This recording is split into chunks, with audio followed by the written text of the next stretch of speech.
nakakaalam po ba sa atin kung ano ang career opportunities in tour guiding? Or what is tourism? Wala? It's alright. Dahil pag-aaralan naman natin ito maya-maya lang. So, please sit back, relax, enjoy, at samahan kami upang mapalawak pa ang ating kaalaman. Because this presentation will have an important context to enlighten our daily life. But before we start our presentation proper, allow us to introduce ourselves first. My name is John Nicole Pienfes. And my name is Enrique John Garcia Estrada. And I'm Cardin F. Manilo. And I am Zara Lorraine Estrada. Good afternoon. And we are the Big Four. Career opportunities in tour guiding. How can one become a tour guide nowadays? In the Philippines, the Department of Tourism, DOT, in 1995, defines a tour guide as an individual who guides tourists, both foreign and domestic. Ang pagiging isang tour guide ay nangangahulugang you need to learn to guide and assist tourists.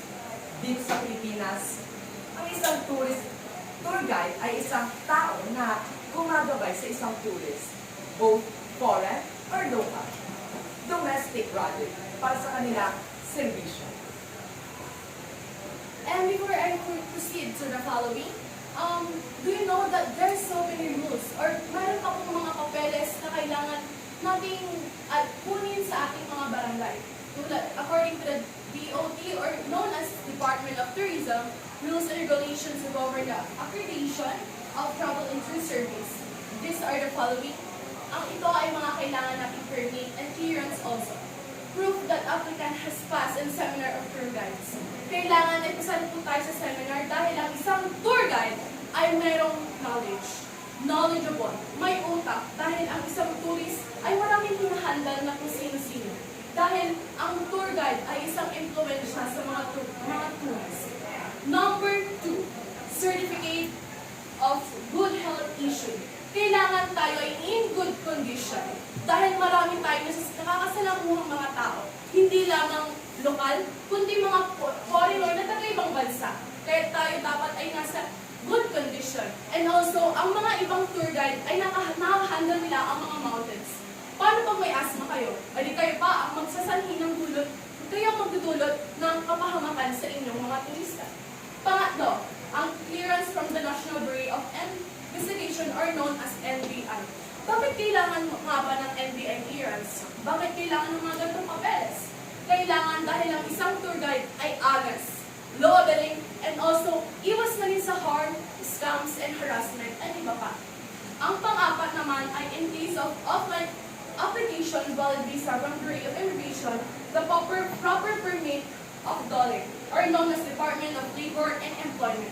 Kailangan meron po tayo nitong DOLE, RBI, or known as Bureau of Immigration, because ito po ay isang ebidensya na tayo ay pwedeng magtrabaho at pwede pong manirahan or pwede pong tumira sa isang lugar na iyon.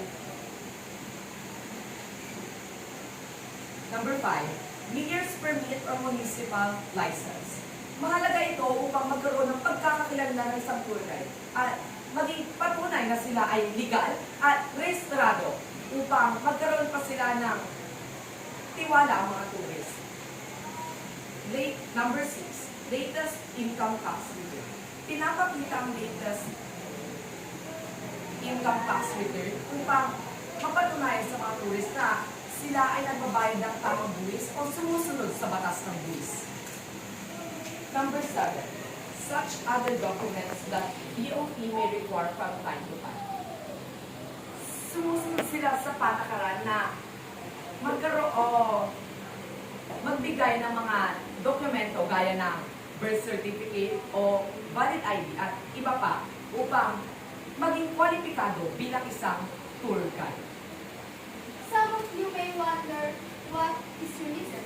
Most of us know the meaning of tourism, but some may be familiar but does not know the exact meaning of tourism. Tourism, which means it's connected to tour guiding. This is the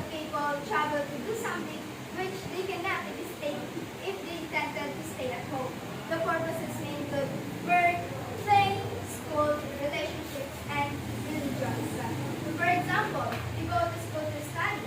Your parents go out for work. While tour refers to the people travel through a place to see it or learn about it in person, which they learn about their culture and history. According to UNWTO, or the United Nations World Tourism Organization, 1991, tourism is the activities the people travel to and stay in one place outside their usual environment for not more than a leisure consecutive year for a leisure, business, and other purposes. Except activities remunerated within the place that is visited. So we can distinct UNWT, the definition of WH questions, which is that will be discussed or that will be tackled by Ms. Zyril. And now, let's proceed to the 5 WH questions. The first one is what, who, where, when, and why. Okay, let's start. The first one is what. These are the activities of the travelers when they go to a place.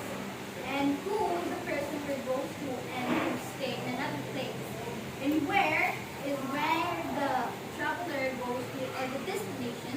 And when is the length of stay, for a few minutes to a 1 whole year. And then why is the purpose of the traveler. Exclude the paid service and residence.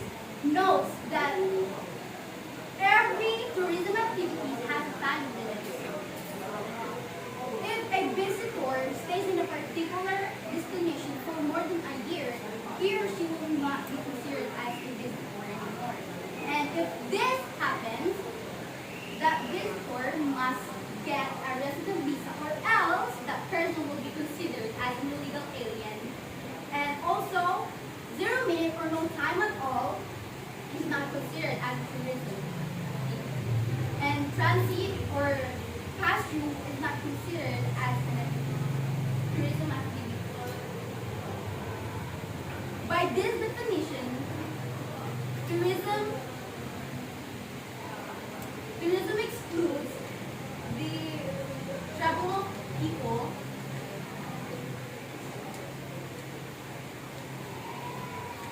and travel the familiar environments such as commuting to work or school, on transit, or just walk past by, and stay in an airport is not considered as an activity too. And that's a wrap. Thank you for joining us in this world of tour guiding. And remember, tour guiding is not a person. It is a profession that offer a valuable insight into the history, making any experiences memorable and powerful, making the place more significant. And that's the final destination.